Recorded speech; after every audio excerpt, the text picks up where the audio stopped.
আসলে এটা একটা মর্মান্তিক ঘটনা। আমরা সংবাদ পেয়ে ঘটনাস্থলে তাৎক্ষণিক আসছি, এসে যেটা জানতে পারছি, এই যে দেখতে পাচ্ছেন যমুনা তেলবাহী একটা লরি ঘটনাস্থলে নিয়ন্ত্রণ হারিয়ে ওই মোটরসাইকেলের উপরে উঠাই দেয়।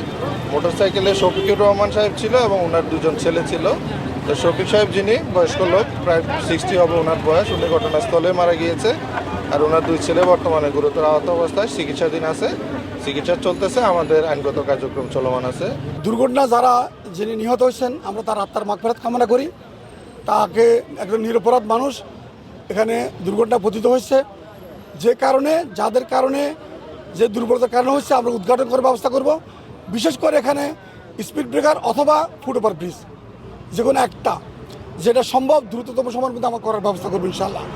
দ্বিতীয়ত হচ্ছে যারা আহত তাদের উন্নত সঠিক চিকিৎসার উদ্যোগ নেব ইনশাআল্লাহ।